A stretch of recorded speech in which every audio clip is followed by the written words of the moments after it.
नमस्कार मित्रांनो. काल एका जणाचा प्रश्न आला होता.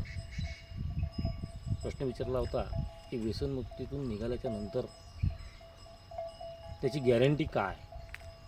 ॲक्च्युली व्यसनावर काही, या व्यसनावर औषधी नाही आहे. काही औषधी घेतल्या बा आणि औषधी घेतल्याच्या नंतर तुम्ही रिकवर झाले. फक्त त्याच्यामध्ये एकच होते का त्या माणसाला आम्ही वाचवतो. मरणाच्या दारातून त्याला बाहेर काढणे आणि त्याला वाचवणे.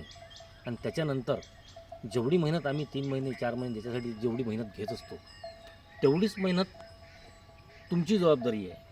तुमची जबाबदारी आहे म्हणजे कशी आहे का 6 महिने त्याचं तुम्हाला संगोपन करणे आहे. संगोपन म्हणजे कसं, जसं एखादा ॲक्सिडेंट झाला, पायाचा ॲक्सिडेंट झाला, पाय तुटल्याच्या नंतर डॉक्टर तुम्हाला सांगते का रेस्ट सांगते, बेड रेस्ट, की तुम्हाला रेस्ट करावंच लागेल, तेवढ्या दिवस तुम्हाला थांबावंच लागेल.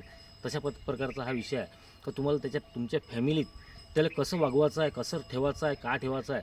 3-4 प्रकार असे आहे की सगळ्यात पहिलं त्याच्यात त्याला राग नाही आला पाहिजे, त्याचा अहंकार कुठंतरी वाढला नाही पाहिजे, तो इमोशनल नाही झाला पाहिजे. ह्या ज्या गोष्टी राहत असते ह्या गोष्टी तुम्हाला खूप पाळणे आहे. तर हर्टिंग नाही झालं पाहिजे, कारण तो जिथून निघालेला आहे. कारण मानसिक बिमारी असल्यामुळं, मानसिक प्रॉब्लेम असल्यामुळं त्याचं मानसिकता खूप चांगली राहिली पाहिजे. त्यासाठी तुम्हाला 6-8 महिने त्याचे संगोपन करणे आहे आणि आमच्यासोबत त्याचं अटॅचमेंट जुळवून ठेवणे आहे. आम्ही त्याच्या पाठीशीच राहत असतो. कोणत्याही व्यसनमुक्तीतून व्यक्ती जेव्हा निघते तेव्हा आम्ही त्याच्या आयुष्यभर पाठीशी राहत असतो आणि आयुष्यभर त्याला आम्ही सेवा देत असतो.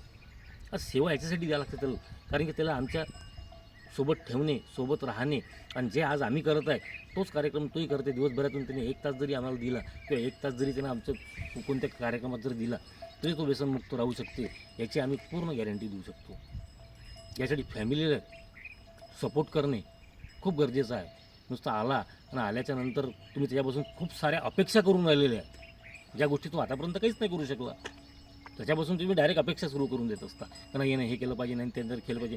काही लोक असे आहे का बाबा तू दारू नको पिऊ, तू काही करूही नको, तू फक्त घरात शांत बस, हाच एक विषय राहत, बाकी काहीच नसते राहत.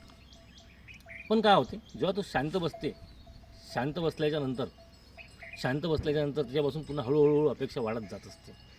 तो स्वतःच करते, तुम्हाला करायची काहीच गरज नाही आहे. आणि व्यसनमुक्त तो राहू शकते, करू शकते.